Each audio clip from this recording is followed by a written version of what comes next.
All right, welcome to the GCL Diesel Oil Stream post-game show. Tom Gazzola with you. No music tonight.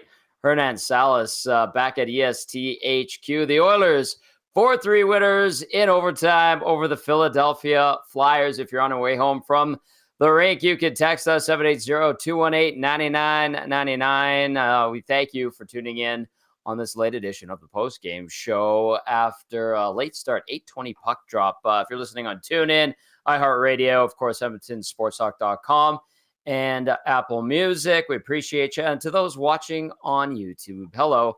Hit that thumbs up button on your way in. Brad Malone ready to go. He is our analyst tonight. He'll be back on Saturday, staying up late for us out east, which we appreciate very, very much. As the Oilers are in the win column for the first time this season after a game that had everything.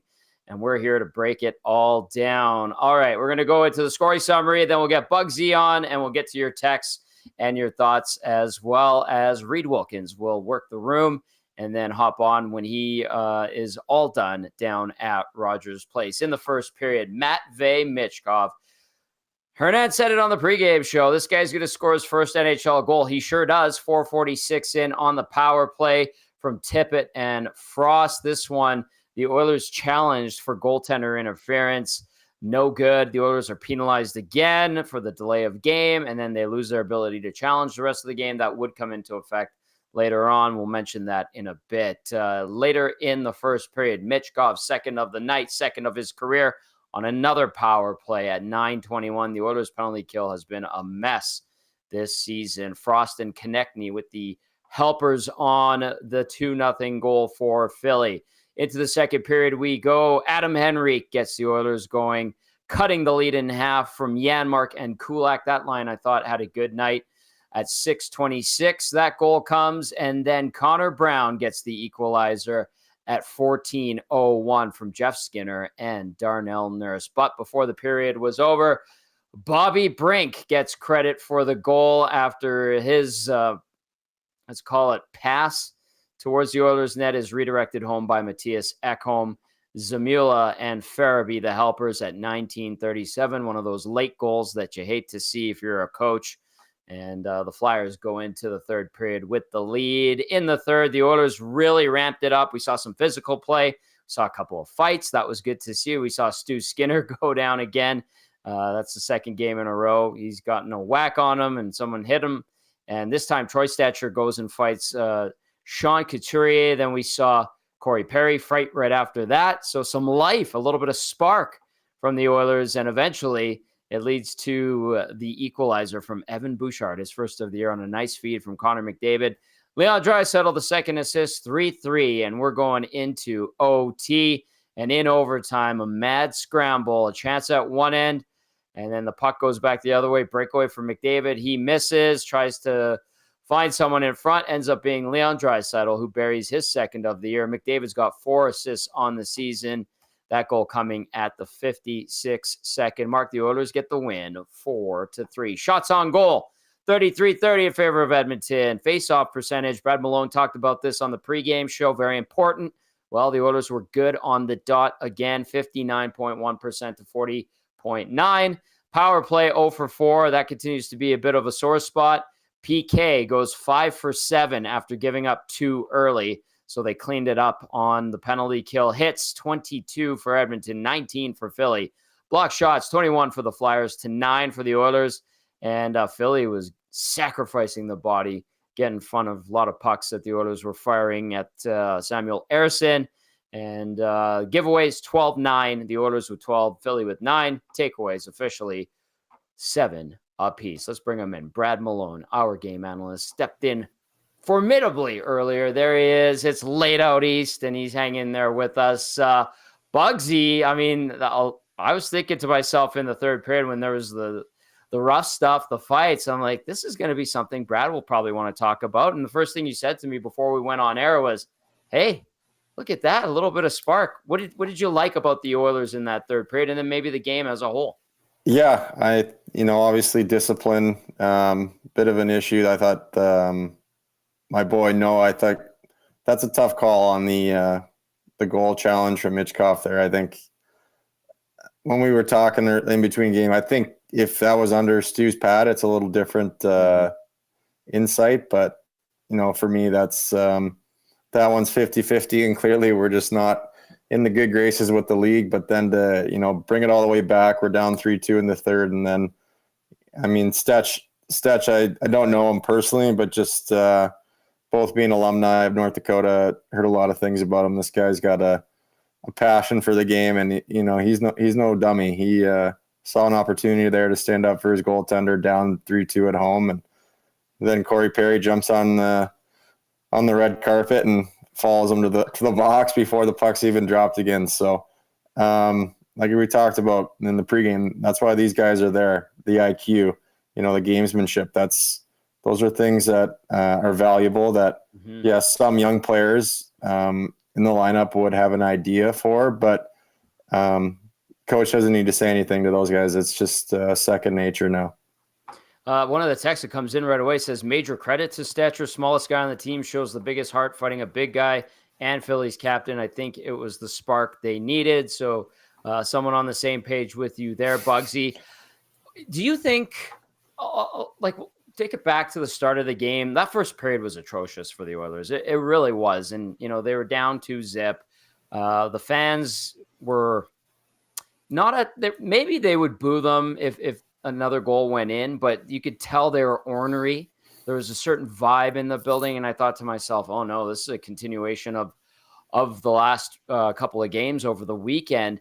Do you think that anybody had to read the riot act in the room, or do you think it was calm in there before they went out and had a much better second?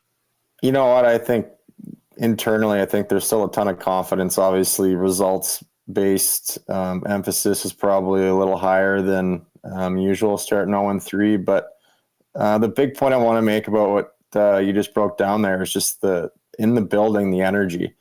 In my experience, I sat in the press box a lot for those playoff games, and Vegas, Colorado, whether they were down or up, the fans just seemed to be there to party and to bring momentum. Whereas in Edmonton, we go down 1-0, or we are in our zone for 10 minutes. It's quiet as a church in there. And I just think for me, I know I'm not the one paying for the ticket and there to be entertained, but I just would ask the city as a whole to maybe flip the script and have a little more positive mindset all the way through. I think the ability for them to flip the game just by bringing the energy is obviously there when things are going well, but when things get negative, I think we need to have a little more emphasis on them just staying with it and understanding you got two of the best players in the world there. Yeah, and they connect on that game winner. A very gentlemanly play there, Brad. I would describe that as well done. I don't think it's going to work, but I mean, I can get on the Jumbotron and start gassing some beers if everyone wants to see that. Whatever you need. They would love that. Yeah. They would love that. Okay, so they get things going in the second period. We talked about the spark and the momentum. It even looked like, Leon Draisaitl struggled a little bit. I think he was passed over on a couple of shifts in the third period. A ballsy move by Chris Knobloch, to do that to one of the biggest stars in the game. What do you make of that, Bugsy? Well, when you were going over the stats, I just kind of slid in there and looked at everyone's stat sheet like I used to do and look for my 4 minutes of ice time and 4 hits. But Leon played 23 minutes tonight. So, I think for Knobloch, if I was behind the bench, he's probably got that report after the second.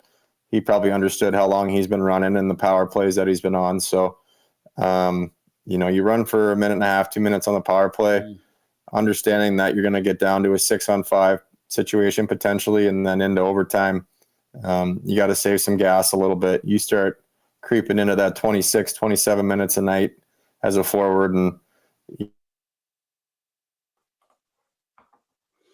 all right, the Oilers win it 4-3 in OT. Tom Gazzola, Brad Malone with you. Hernan, Salas, as we break it all down on the GCL Diesel Oil Stream post-game show. Of course, GCL Diesel, specializing in giving your diesel engines heart a second win. We test and remanufacture fuel injectors, pumps, and turbos for a wide range of applications, breathing new life into vital components. A win like this, Brad, where things were looking so grim over the first 3 games, or people were getting down on this team, to have it start with the 2-0 deficit, the team ties it up, and then they tie it, and then they give it away again. They score an own goal at home late in the second period, and then they get the equalizer from Bouchard, and then the overtime winner. What can this do for a group? I think there's some valuable lessons. I think playing Philly and beating them the way that we did, just the way that they compete and the relentlessness. And we talked about the shot blocks here earlier. How do they have 21 tonight? Like that type of commitment, that team has, they have talent, but they don't have the world class that Edmonton has the, fortunate to have. And so I just think for me, winning a game against a team like that in a desperate situation to try and flip this season around, it's a lesson. It's going to show them what it's going to take to, not be just at the top of the Pacific, but to, try and get all the way this year. I think those habits that Tortorella, he defines right from day one in training camp, that's a winning culture. And that's, it's just something that we get brushed up on a little bit.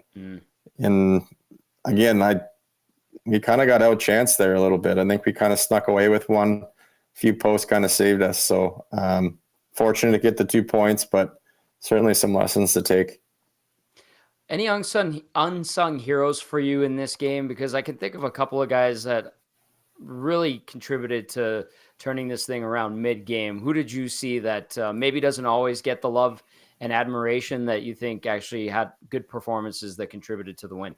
I like Nursey's game today. I know we're talking about the positivity and staying with it. I thought he played great today. I thought he did exactly what he needed to do. He was a monster on the kill, especially there in the last 5. So for him, and then Skins, again, my old roomie, I got to give him a little pump drawing that penalty in the third. Certainly he's starting to find his game. And I think even just watching Knobloch use him a little bit in the different situations with Connor and stuff, I'd look to probably see that be more of a common theme down the road. All right. I got this text that comes in from the Big Slam Nasty, and I'm going to defer it to Brad and Big Slam Nasty asking, what do you think about a 2-game road trip? Bringing the team together might be nice to get away from it and build the camaraderie a bit. You were a guy that was a leader. You were a guy that was a captain. You've experienced road trips with teams in the NHL and the AHL. What would you say to Big Slam Nasty? Yeah, I think so. I think definitely the culture has changed from even 15 years ago to now. I think there's more of a narrow focus, especially on a Stanley Cup potential winning team. So I'm sure they'll find an opportunity to maybe have a nice dinner and get out and be unrecognized in town and just kind of let their hair down a little bit. But I think they had enough fun at Connor's wedding that there's enough camaraderie there. So I think maybe they might be time for a nap. Yeah, no kidding. Well, the trip that's coming up is Nashville and Dallas. So well, then yeah, okay. Excuse there. Yeah. I never left Nashville without a headache, Brad. Self-induced. I don't know if I ever didn't play guilty there. You among many, that is for sure. All right, get those texts in 780-218-9999. Brad Malone, Tom Gazzola, Hernan, Salas with you. The Oilers win 4-3 in OT. This text out of Calgary says, third line looked good today. Agree. Big Uke says, not pretty. Got to clean up the PK. Dumb penalties, but depth showed up and got them going. Stu kept them in it. Big boys bring it home. Great team effort after the first half of the game.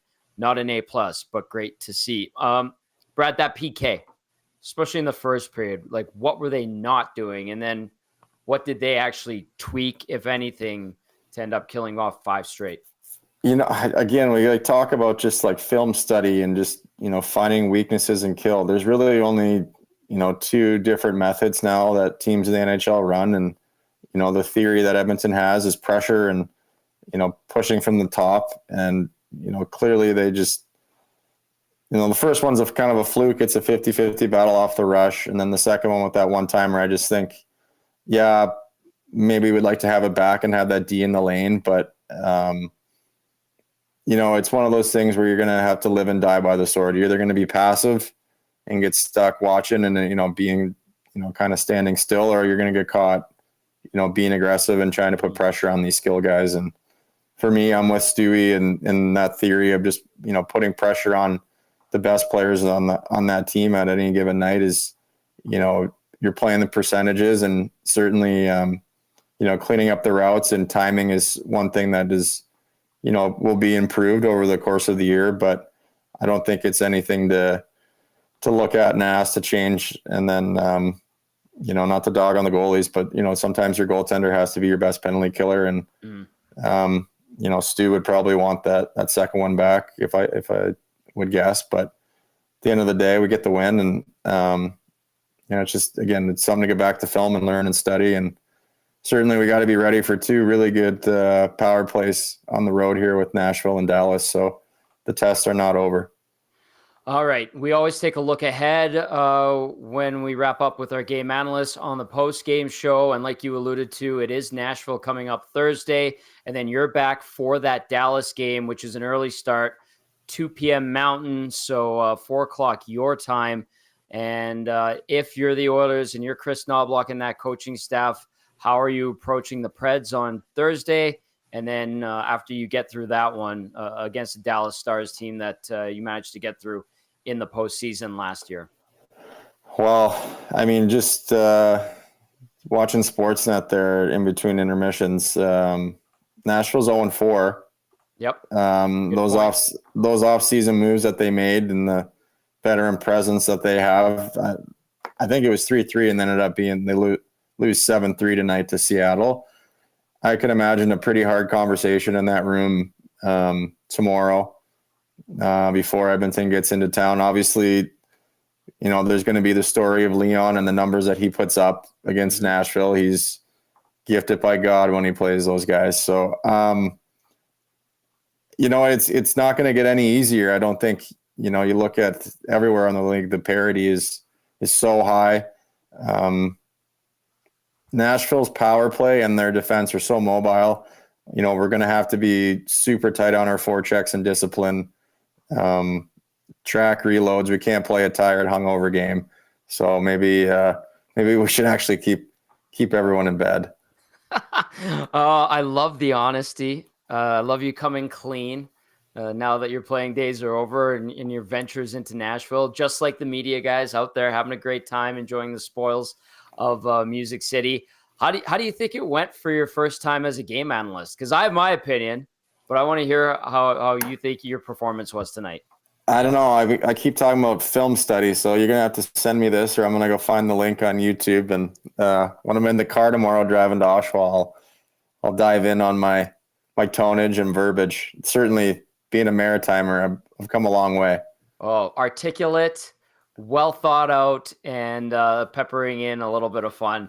I think you had a great first performance, Bugsy. Thank you for staying up late.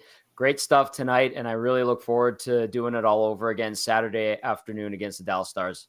Yeah, thanks for having me. Well, just let Cass know, right? If I'm on a hot streak, there might be a point in the season where I might have to be on every show. So let's not get complacent. All right. See, I like that. A little high hard one there for Cass. So we'll pass that along, especially if he's watching or listening tonight from being tied up. But Bugsy, you were fantastic. Great job. Get some rest, my friend, and we'll talk to you on Saturday. All right. Thanks, Tommy. I'll talk to you soon. That is Brad Malone, our game analyst, helping us break down the Oilers' 4-3 overtime victory over the Philadelphia Flyers. Natso, I think he's a natural. Oh yeah, love it. I love the in-depth breakdowns, and he's a guy that's been in the room, and he's still I love that it's still we have to go because he's still you don't lose that as a player, right? He was with these guys, he knows these guys. Yeah. Like I said, there's a lot of fans here in Edmonton that love Brad Malone. Sorry. But it's a great addition, and kudos to you, Tommy, for landing Brad Malone and as a guy that can join us from time to time when Kaz can't. And you know what, Tommy? I'm sitting here pregame, getting ready to watch the first period, and our guy Joaquin Gage is on Sportsnet. How good is this? He didn't even mention it today. I know. I was like, what is going on? We're lucky. We're blessed. We've got Matt Cass in. We've got Sean Bell. We've got Joaquin Gage. Gager did a fantastic job tonight on the broadcast, as always. We got Bugsy stepping in here, who's excellent first time around. Cass and Belzy are NHL Network radio regulars as well. Man, we're blessed to have some great analysts that are smart hockey men and even better people. So just a kudos to our team, and we're very fortunate to have them. So good point.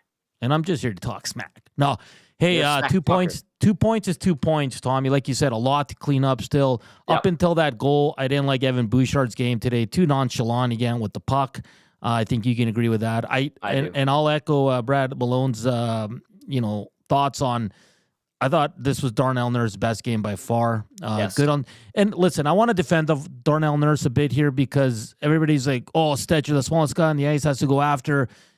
Stetcher didn't give anyone else an opportunity. Okay, let's be clear there. Like as soon as Stewie Skins went down when Couturier ran into him, Stetcher had the mitts off and went at it. So, and kudos to him. He turned that team around. He got him going. Corey Perry then, and I'll give props to Farabee taking on a bigger guy. He held his own. Yeah. A couple of good scraps, and then the Oilers' skill takes over as they are able to tie the game on an absolute beauty. Like you said, McDavid on the breakaway. He almost slowed down. I thought he was waiting for a penalty call. But honestly, I think that was Sanheim that had that partial break, and he just fell. There shouldn't have been a penalty. He just fell in the corner. No, and the other thing I want to say, I've seen a lot about the refs. Listen, I think in that first period, the Oilers should have been down. They weren't good in that period. Now, the goal by Michkov that they reviewed and all that, I agree with what the NHL put out there. The puck was loose, Tom. Yeah. You're allowed to whack at Whack the puck away at if it. it's loose. So for me, that's good. The Hyman and the interference, no one knows what interference is in the NHL anymore. And I would get likely get called back, and they didn't have their challenge. Yeah, and I get the frustration with that goal. But other than that, Perry with a dumb penalty, Draisaitl a very dumb penalty at the end of the second period. And the too many men on the ice, Tommy, they had 7 skaters, not 6, 7 skaters on the ice. So the Oilers got exactly what they deserved in the first period. Okay, so enough with the refs. And yes, there's a lot of power plays, but look at the calls. The only 2 things you should be upset about is the hit on Skinner. But even Brad Malone said, "Hey, man, like that's you're out playing the puck. It's kind of fair game, isn't it, Tom?" Absolutely, it is. Yes. And, battling for position, battling for the puck, we've kind of lost some of that in hockey, unfortunately. Yes. And even when I was watching the review of the Michkov goal, I was like, no, I think that's fine. And Bugsy even said it, and he said it was a tough challenge, but the goaltender interference, that's the other thing too, is like you said, we don't know what they're gonna call anymore. It's insane. It's almost like do we do this? Do we not do challenge? And I didn't like the challenge by Chris Knobloch on the Michkov. I'll be honest, I didn't like it. I was like, there's no way they're taking this one off. Yeah. Because the puck was loose. And I'll say this about the Flyers, Tommy, they got some fascinating young players. Michkov's going to be a star. And I'll say the player I like tonight he's got skill, he's big, he's a little bit of greasy. Owen Tippett. Oh yeah, Nurse was he was under Darnell Nurse's skin. Yeah, and it took him a while to find his groove in the league. You know, he was kind of in and out of the lineup, had some injury issues, but I think he's found his groove there. And that was a fun game. Now, the Oilers have a lot to clean up. The PK sitting at what? Well, it improved because they had, 7 to kill off, and they gave up 2 goals. So, but do you think it's in part, Tommy, because they lost Fogle, McLeod, CC, Desharnais? Do you think it's just them finding their groove with not the young guys, sorry, with the new guys that have joined that? Maybe, but they've just been sloppy. And I think when they've been sloppy in their own zone for 3 out of 4 games. And I'd even throw the first period in there tonight. Yeah. And that carried over into the PK. I know the PK went 3 for 3 the other night, and that's good. But then today it starts 0 for 2. And I tweeted out their PK efficiency at that point. It was at 42%. It was 5 for 12. And then they rattle off 5 straight kills, which is good and good for them. You know, credit where credit is due.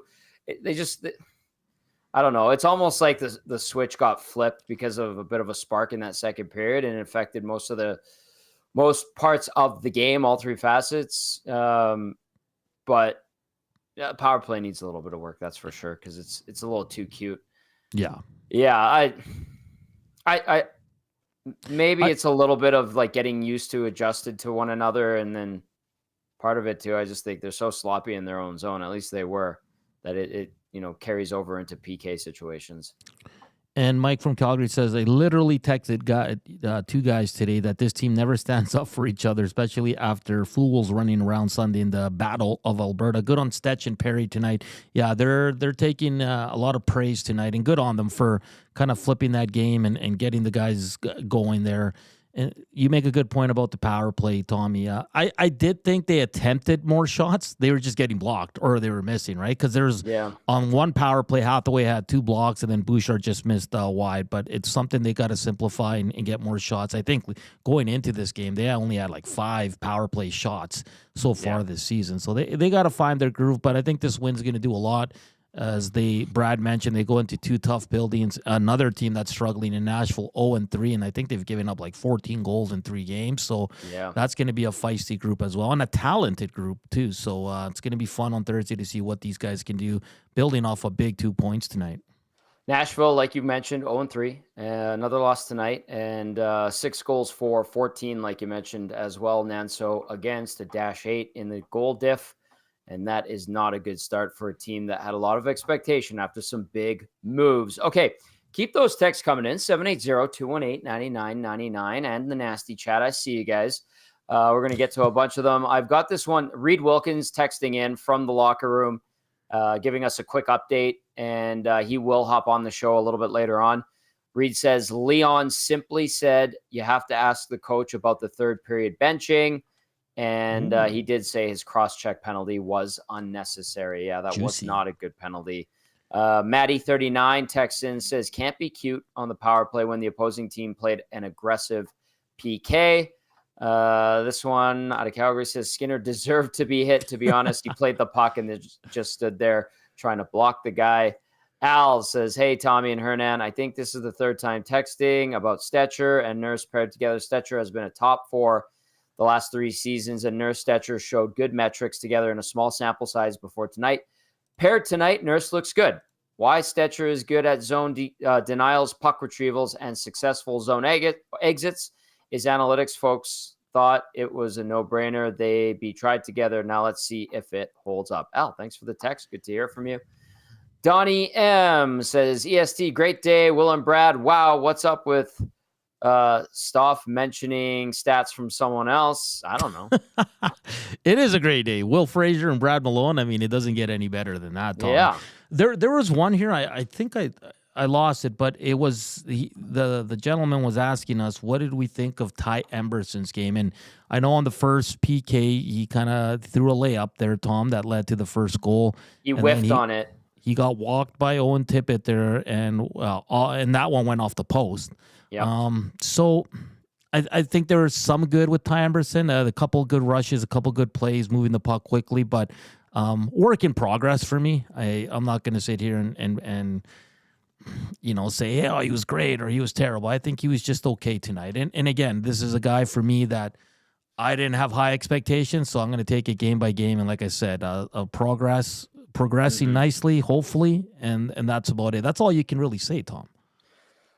You summed it up, I think, adequately, Hernan. He by far played the least out of anyone on the back end. 10-21. Wow. With 1 block shots, 1 hit, 1 giveaway.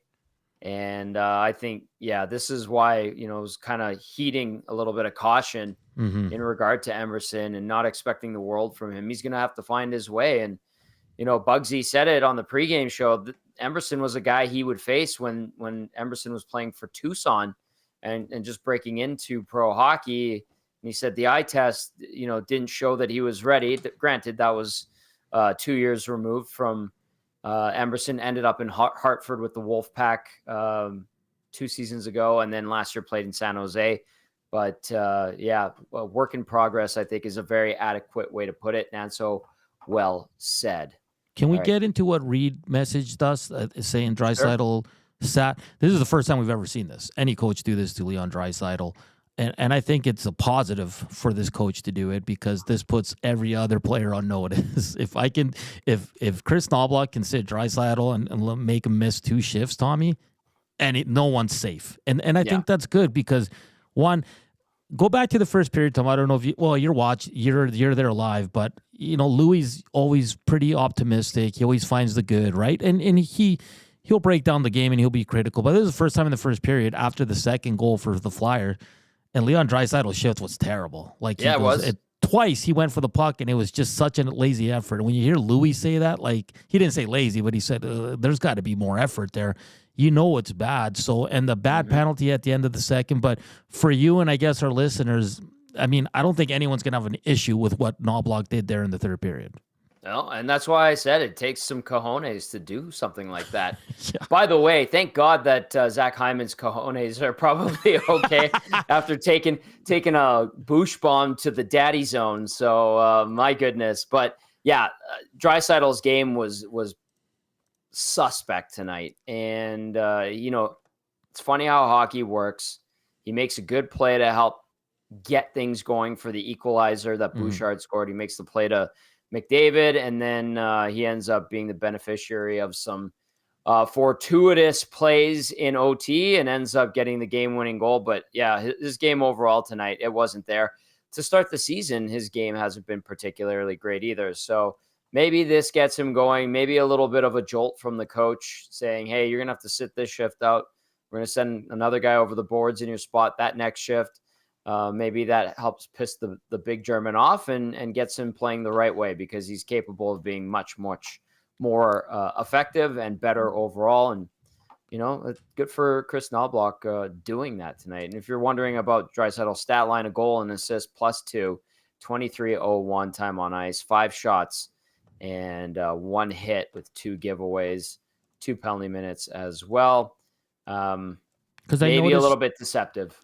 Yeah, I noticed too. Connor Brown, a couple of double shifts in the third period, and he was really going. That Henrique line with Brown and Skinner, probably their best line, Tommy, tonight, right? They were very good. Derek Ryan 7 minutes, Podkolzin 9. Like the fourth line didn't really. Well, Podkolzin was on the second line, but you knew that wasn't going to last. Yeah, they cut the bench in the third, and rightly so. They needed to get back in that one. Henrique's line, that they were going. Brown was good. Skinner's been good. So yeah, those are the guys that are going to get you the best chance to win. And away they went in the third, and it helped create some momentum. And eventually they get the equalizer from the McDavid line with Draisaitl on there. But yeah, Henrique with his goal, that was a nice goal.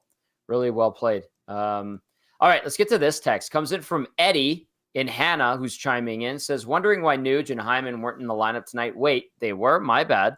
Hate to dump on 2 guys who play the game with a lot of heart, but they have largely been non-factors for 4 games. Leon's relatively easy game winner aside, he has been a shell of himself also. An average start last year gives them home ice in more than one series last year, including the Cup final. That should not be lost on this group, but clearly it is. We'll hang up and listen. P.S. Elks haven't been the same since Hernan left. From Eddie out in Hannah. Good to hear from Eddie. And you can appreciate that. Surmise who that was, Hernan. Good to hear from Eddie. He's an absolute beauty. Looking forward to, I think I'm working with him in that last Elks game. So. Oh, really? Yeah, I think Eddie's in for that one. Should be good. Should be a good one on Friday night, Tommy. You won't be here. I won't be here. It's going to be you, Trev, and Cass, right? Yes. All correct. Right. Yeah, it's a good lineup regardless.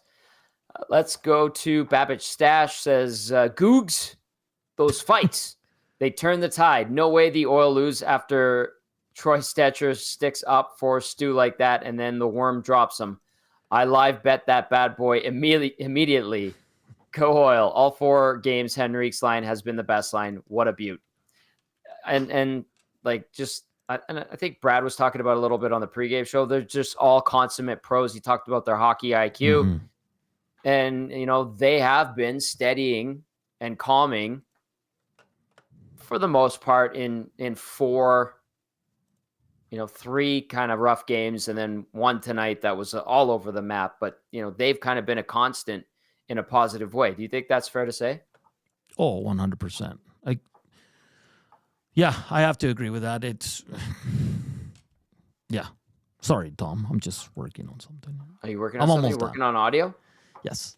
Who do we have coming up? What do you We'll got? have Connor Brown, one Okay. of the and for me, one of the better players this season, 100% up front. And then another guy who had an excellent game, Adam Henrique, and then waiting on coach too, Tommy. But I'll keep you updated on what we have there, and waiting on our good buddy Reed Wilkins as well.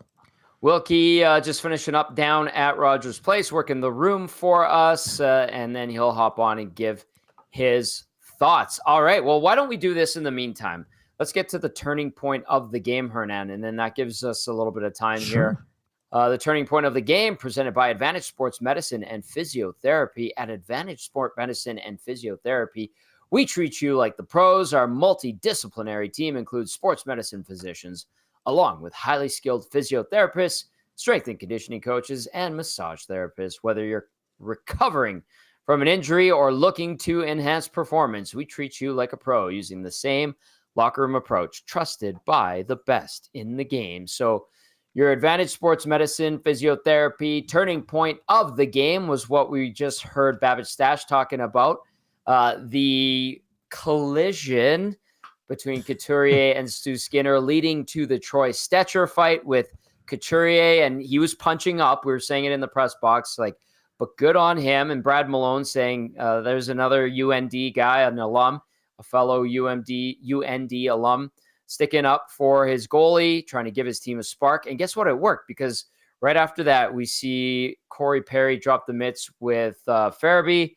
And all of a sudden, the Oilers have a little bit of spark and life in their game. So that is going to be your turning point of the game, brought to you by Advantage Sports Medicine and Physiotherapy. Let's get to a couple of texts before we go into the Oilers locker room. This one says, how much are injuries from last season affecting some of the boys, specifically ones injured during the playoffs? Obviously, Kane, that's a automatic, but Darnell Nurse, I'm not sure where he's at, although he had a better night tonight, certainly, and it took him a little while to get going. He only played those 2 preseason games, and they weren't particularly good. I think for the most part, though, everybody has been relatively healthy. Haven't really heard any complaints or anything like that, or people saying, this guy's still a little bit nicked up outside of Nurse. Rip City Step says, never doubted him. All right, Rip City Step. And then let's go to Sheldon texting in, says, hey, boys, love to see the intensity ratchet up this game. Felt like it was a solid win with lots of emotion from the players. The Henrique, Brown, and Skinner line looked unreal all night. That's from Sheldon out of good old Sasky. And then I like this one from Michael from Oilers Live, says, I flew in for the hangout and the Oilers game. Oilers win. Call me when you need another Oilers win. Well, don't go too far, Michael. Maybe they need you in Nashville, in Dallas. Yeah. Great job with you, Dash and Jasmine, with Matty Owanek on the hangout. Excellent to see you. Looking forward to the upcoming tournament. I think it's in January again. And always bringing the good stuff. Friend of EST, Oilers Live, and Michael hopping in on the text line. If you want to text us, 780-218-9999. And the Nasty Chat. Nasty Chat's been pretty good tonight. I like what I've seen from it. It's been great. A lot of positivity, Tom. Phyllis says her turning point, I just lost it, is when Oilers killed the 5-on-3. Yes. That's a good one, too. I like yours, though, because that completely turned the game around.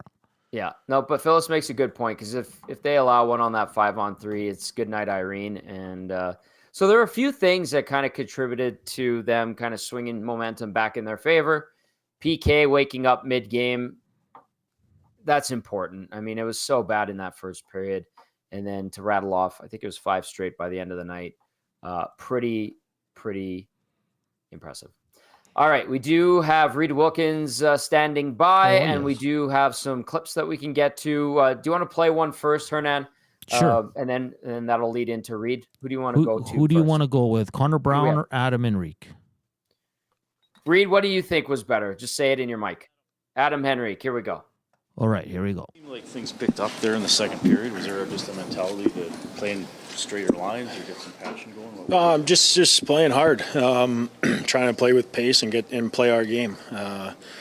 And I at times maybe got away from it a little bit, but I thought we did a good job responding. At times, the second period was high tempo and high pace. Penalty trouble, but I think overall was a pretty good period. How much do you think that Stetcher play seemed to get some life, not only in the building, but maybe in your team as well?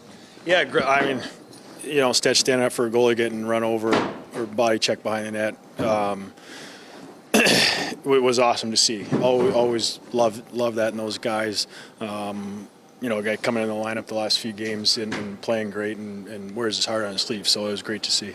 What is it about your line and you and Connor Brown specifically that's allowed you guys to pick up right where you left off? Yeah, Brownie just needed some Rico in his life, I guess. But no, you know what? We just we do a good job feeding off each other and kind of have that chemistry and we still talk quite a bit after each shift or each play, kind of what we're thinking or what we're seeing, and sometimes it changes game to game and in game, but. He sees the ice so well, and I trust his feedback for me, and then same the other way too, kind of what we're feeling, and we felt great to get on the scoreboard tonight. Is there added value in winning a game, but coming back to this wasn't a perfect game? It was bumpy again, but you guys found a way. You know what? I think through these games, there's opportunities to respond. I think we did that tonight. Sometimes. Like I said the other night, 2 goals called back, another one tonight, but we did a good job. Just kept responding, and just found a way to claw back in and capitalize on a great late goal and then a huge goal in overtime too for a big win for us. How do you stave off the frustration of having so many calls go against you guys early in the game? Well, it's hard. It does get frustrating, and when the goals get called back like that too, and then you can run into penalty trouble, but. Again, I thought we did a good job responding after that, and even after the first couple of games of the year too. Our PK, I think, has done a better job as of late. The last 2 games, I guess, getting to where we need to be for the group. And you know what? When you need a big kill, you need to get a big kill. That's just the bottom line. All right, that's a veteran right there, Adam Henrique, standing beside a good-looking guy. He's Reed Wilkins, the host of the Reed Wilkins Show with Jay Milne right here on Edmonton Sports Talk, 3 to 6, Monday to Friday. Reed getting that scrum going, and yeah, I can see why that was a good go-to interview off the hop. Henrique, by the way, his stat line from tonight, a goal +2, 14:52 time on ice, 5 shots. And I need to check his face-offs because he was excellent on the dot, 55.6%, winning some key ones. Let's welcome in Reed Wilkins. All right, Riedrich, what were some of the takeaways off the top from tonight's Oilers victory as they get their first of the year?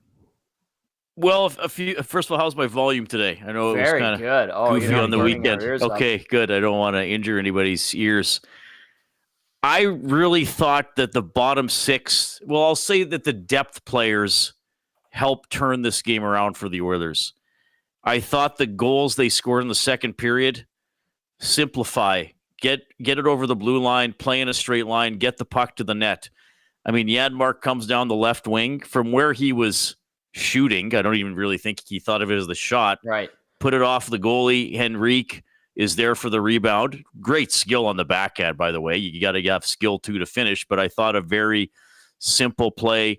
The second goal, Darnell Nurse holds it at the blue line, doesn't even look, puts it towards the net. It's going through the slot.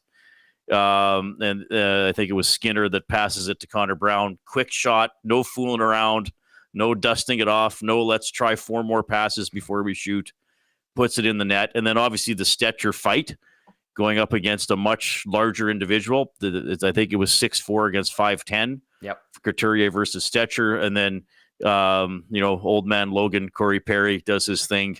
I guess Fairby. Great reference. Right after that, have to work in a comic book reference with old man Logan. So I thought that was very significant. The impact and the emotional impact the bottom 6 players had. They finally played with some passion. And I know that's not everything because there are other things you have to do to be successful, but it helps to show some care and spark in the game. And I thought the Oilers finally had that tonight, especially in the second and third periods. The Draisaitl very partial benching was limited. I don't know if you've played Leon's post game yet, but he didn't look like a guy who won a hockey game, and he basically refused to answer the question about being skipped in the rotation a couple times. He just said, you'll have to ask him, in reference to the coach. And then Knobloch just, sort of said they got to have accountability. Now, Leon did say that his cross-checking penalty was, I think unnecessary was the word he used, but I mean, he didn't like it. And then on the third point I'll make is I'm still very befuddled about goaltender interference. And when I asked Knobloch about it today, he referenced the goal in the Tampa Bay Vancouver game that was disallowed, and he said we basically thought we had a similar play, and he doesn't really understand it. The Hyman one I can understand, but it's just frustrating to see, and Skinner getting slashed last game, and I mean, maybe he dressed that one up with Couturier a bit today, but still, he was collided with. And I didn't think the Michkov goal should have counted because, again, to boil it down to the spirit of the rule, to me, he impaired the goaltender's ability to make the save by hitting the pad. And there's no rule that says, if you hit the puck first, you can then hit the goaltender's equipment and knock him out of position. And then that's the one that Knobloch was talking about. But they showed some spark. Now we don't have to spend the next 2 days talking about a 0 in the win column. Yeah, hallelujah. The Oilers get the win, 4-3 in OT. Leon Draisaitl, the winner, but not a particularly great night for the Oilers superstar. Hernan, do we have his post game? I'll have it in 1 minute for you. In 1 minute. All right. Okay, you can ask me 1 minute worth of questions. Okay. we'll all listen to it together. Reed was down at the rink and joins us now as the Oilers pick up their first win of the season. Okay, mid-game, the PK, Reed. It goes 0 for 2 in the first period and then goes 5 for 5 the rest of the way. And like Phyllis pointed out in the nasty chat, killed off that 5-on-3. Just to make an about face like that on a penalty kill that essentially stunk for the first 3 games and 1 period. I know it went 3 for 3 the one night, but it wasn't inspiring to all of a sudden seem like they have it in line again is a bit befuddling, but in a good way, I suppose. Yeah, well, I didn't think the Phillies' first power play goal should have counted, but it did. The second one, I mean, they're trying to set up that one-timer, and he made his shot. I'm sure Skinner probably thought from that angle maybe he could have got it. Really good kill with the extended 5-on-3. And then, look, I know through all this we've talked about the Oilers' shortcomings, but sometimes I do think in hockey there is a bit of puck luck. Sure. And, I mean, Ekholm makes a great play to join a rush, hits the post on a shot, and then several minutes later, he's part of a big penalty kill down 5-on-3, intercepts a pass 5-on-5 and tips it into his own net, making the right play. Mm-hmm. So 2 instances where Ekholm made good reads and made the right play didn't go his way. But yeah, they got a lot of practice on the PK tonight too. So an opportunity to turn it around. Yeah. All right, Hernan, are we ready to go with Draisaitl? Yeah, let's roll. Here he goes. All right. Here's Leon Draisaitl. To the game-winning goal tonight? Yeah, it was a nice back check by 97. Good save by Stewie, and then nice pass by Connor. And, fortunate to put that in. How much can a come from behind win like this, pretty or not, sort of give this group a little jolt? I mean, we're obviously, scratching for some points here early on. So any point we can get is big, and it was nice to come back and win the game. I have to ask you, Leon, it looked like Chris might have rolled past you a couple of times there after the penalty. Is that the way it went in your eyes? And what are your thoughts? You're going to have to ask him that.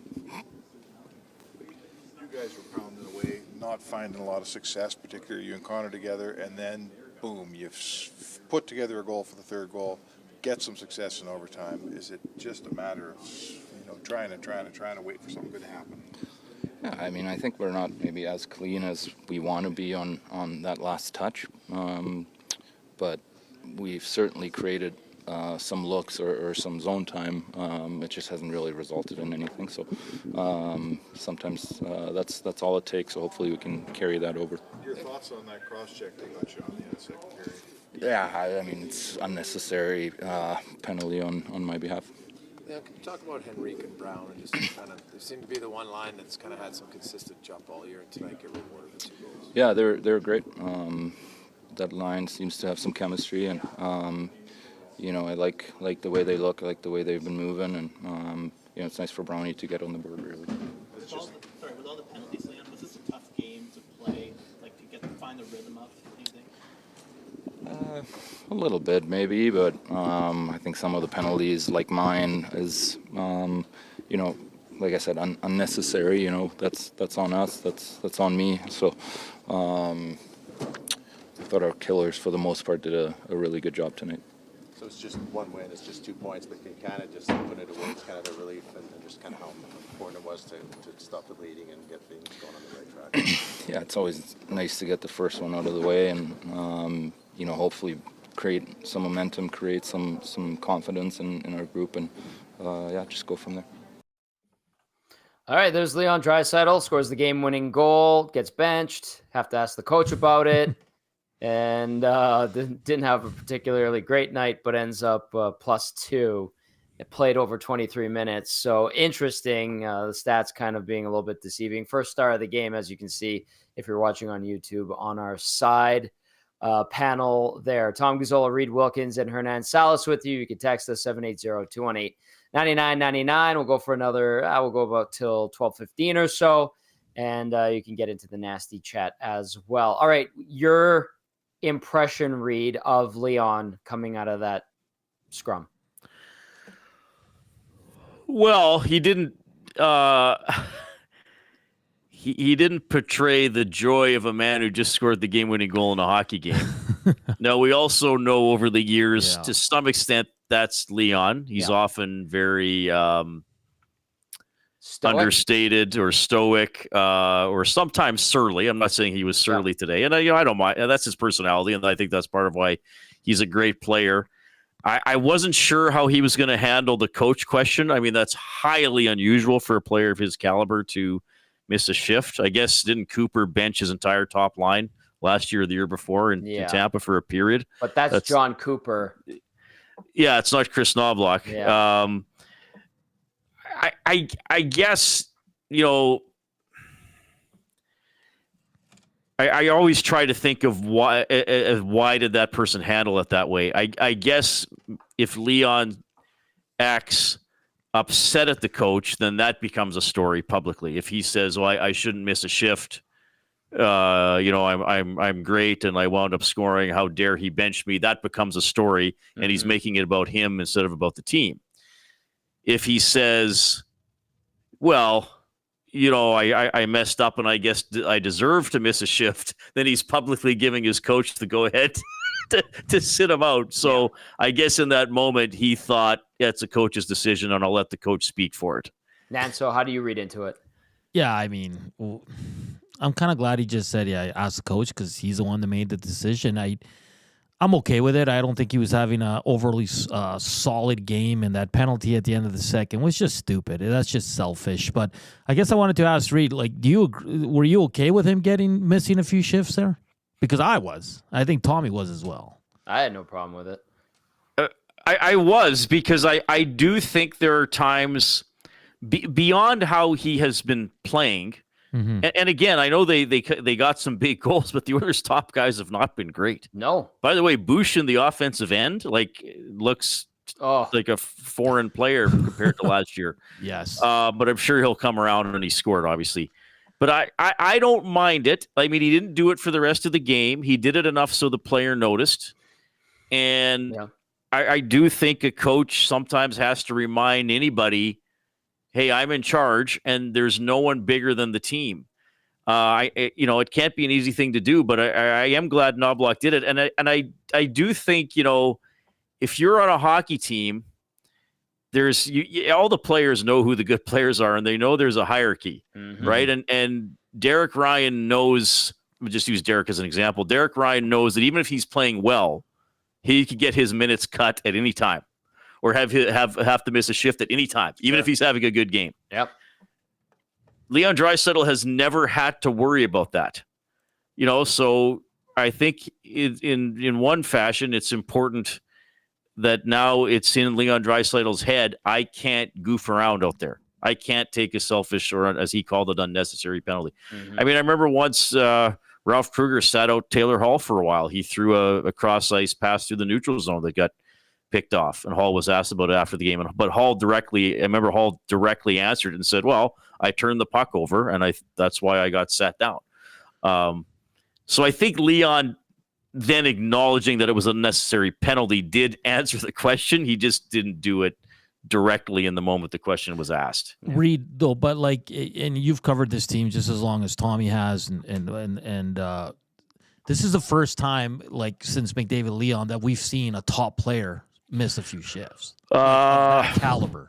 I would. Of that. Well, there's only really 2 players on the team of that caliber. No, right? but I mean, if we look defensively, Nurse has never missed a shift, and you put him into that core group of the guys that have come up with Leon and McDavid. Those guys never miss a shift, no matter how bad they're playing, right? Yeah, not that I can think of. I mean, I remember McClellan sat out Pouliot after he took his 8,050th offensive zone penalty, but that was basically a second line player on the team at that time. Yeah. And so not of Leon's caliber at all. Yeah.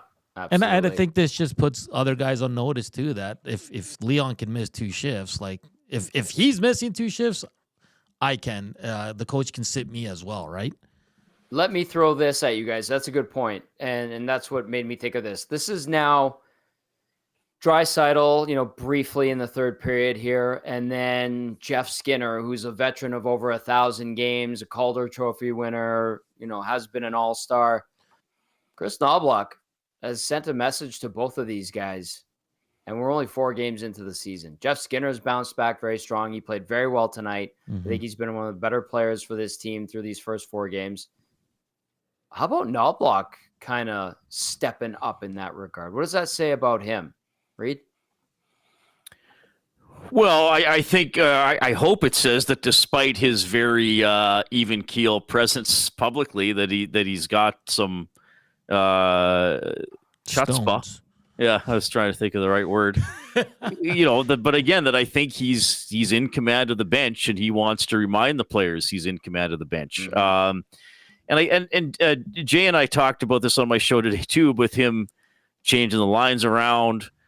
The recognition that maybe he doesn't know for sure what's going to work, but he knows that what he's been doing hasn't been working. And I do find coaches often get criticized for going back to the same well, as opposed to sometimes just saying, all right, I have to change something. I have to mix this up. I have to get at least some of the players' attention somehow, even if they don't all get it. And again, I think that message, that sitting Leon down for a bit, that sends a message because now, holy crap, Leon Draisaitl missed 2 shifts because he took a bad penalty. Mm-hmm. How many am I going to miss if I take a bad penalty? Yeah. I'm Pud Colson or whoever, right?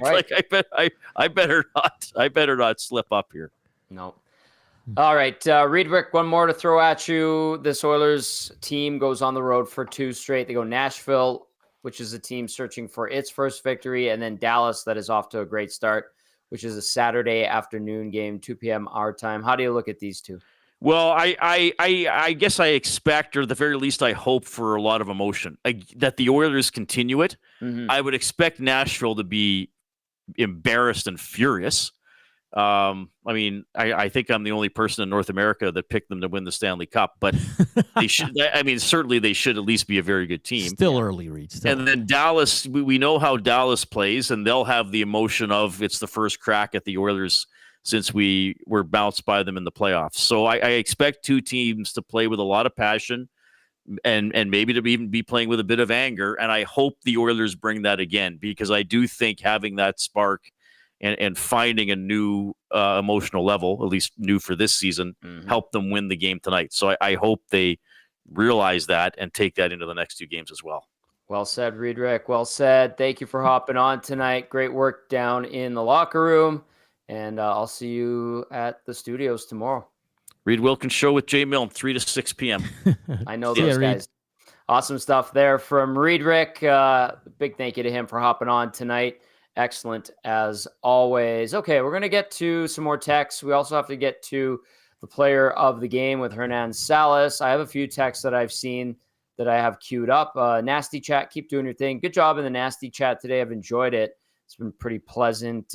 Big shout out to Brad Malone for hopping on as our game analyst, filling in admirably for the first time ever for Matty Cassian. So good stuff there. All right, Nat. So I'm going to tee up the player of the game, and then we'll get to some texts and some final thoughts. Let's do it.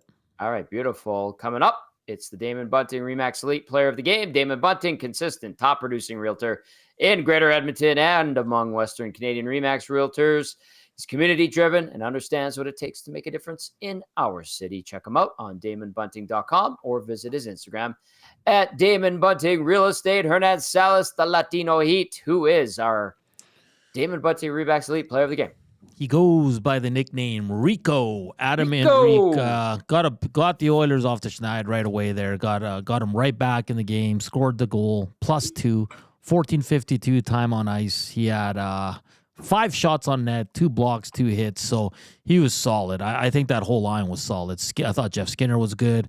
I thought Connor Brown was really good once again. And I know Stetcher was probably my second pick, but I think Rico had a solid game from start to finish. So I got to go Adam Henrique for player of the game. I like that pick. Well done, sir. And a good dude, too. Just a pro's pro. Excellent call on Adam Henrique being the Damon Bunting Remax Elite Player of the Game. All right, Hernandez, let's get to some texts as we wind things down. Mary says, it sure would be nice to score the first goal, then be winning, then hold on to the winning part of things for the entire game. Hello, Twitter Mary. Thank you for that text. And I agree. Like, when are we going to see, Hernan, a start to finish, post to post solid game from this team? Probably not till November. They just have a win. Yeah. The Oilers are like Bouchard. It takes them a while to get going here. We saw the same thing with Evan Bouchard last year, Tommy. Like, I know. Sloppy, slow, kind of feels like he's playing beer league on a Thursday night at 11 p.m. Like, he's just kind of going through the motions. Then he picks it up as the year goes on. So, I mean, it'd be nice on Thursday if they went start to finish, because they're going to need to in these next 2 games, because you got a pissed off Nashville Predators that haven't won a game, brought in Stamkos, brought in Marchessault, brought in Brady Shea, and they're not living up to the expectations, kind of similar to what the Oilers are right now. And then you got Dallas, who's one of the best teams in the NHL. So let's hope it's sooner rather than later, Tommy. Amen to that. Let's go to Jason, who says, hopefully the Stars wake up soon. Agreed with you, boys. Bottom 6 looks great thus far. Jeff Skinner was noticeable again, which is good. Dash says, I give Couturier credit. He didn't need to take that fight. Still gave Stetcher the option when he still wanted to go. Sean still let him have the first 4 punches. In my opinion, it was a very respectful way to let Stetcher get his quote-unquote revenge. Dash from Heavy Hockey. Hello, Dash. Great work today on the Hangout as well. Marco texting in says, if it makes anyone feel better tonight, Blues fans are complaining about how bad their defense is on social media. And you texted me earlier, Hernan, you're like, oh, another point for Broberg. Yeah. And a goalie goal in that game. Yes. The goalie goal. Nice shot. Oh, yeah, it was great. I love the celebration, too. Liquid Beaver says, I would have benched his rear end years ago. It's about time Knobloch decided to dig in. So people are on board with it, Tom, and I think I am, too. It's good, and we always look at Knobloch as this really calm and chill guy, but he's putting his foot down, and I like to see it because this start by the Oilers is not acceptable. No, it really has been lackluster, but they get the win tonight. JB texting in says, Knobloch also... Okay, I'll start with this one. Another point about Draisaitl being benched. He and McDavid were put together to lead the team out of the slump, and up until then, they weren't. Knobloch also mentioned in preseason about spreading out the offense. That might be part of the reason for moving Skinner down. I mean, Brown and Henrique have been the most consistent forwards so far. That text coming in from JB.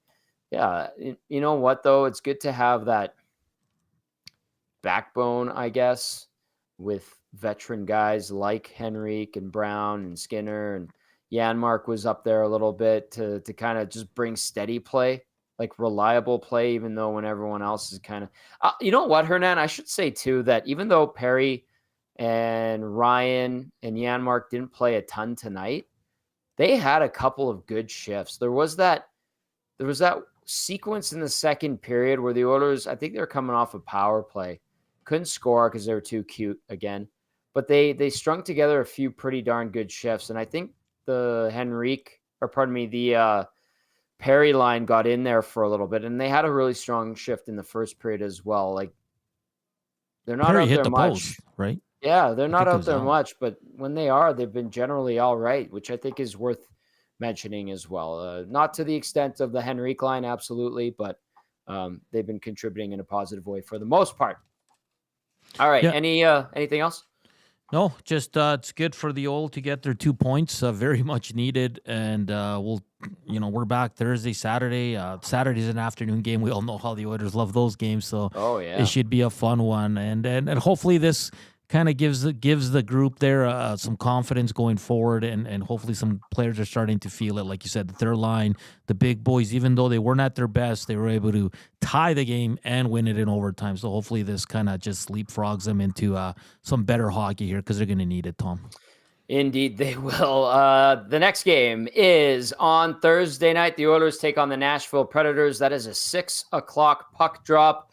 We are on the air for the GCL Diesel Oil Stream pregame show, live on location at Hudson's White Avenue on Thursday at 5 p.m. I look forward to getting down there, seeing everyone at Hudson's White. Come on down. We'll have some giveaways for you, and we'll have fun watching the game together. And it's not a super late one. First 6:00 weekday game for the Oilers this season as they get set for a 2-game road trip, taking on the Preds and then the Dallas Stars on Saturday afternoon. That game, a 2:00 start.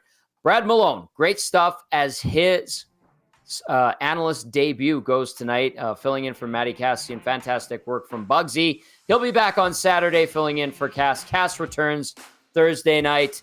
That's going to do it for the GCL Diesel Oil Stream post-game show. Edmonton wins it 4-3 in OT. It wasn't a Picasso, but it's 2 points, and that's all that matters. The Oilers are in the win column for the first time this season. For Brad Malone and Hernan Salas, the Latino Heat, I'm Tom Gazzola saying thank you for watching and thank you for listening. Have yourselves a great night. Talk to you tomorrow morning. Ciao, bye.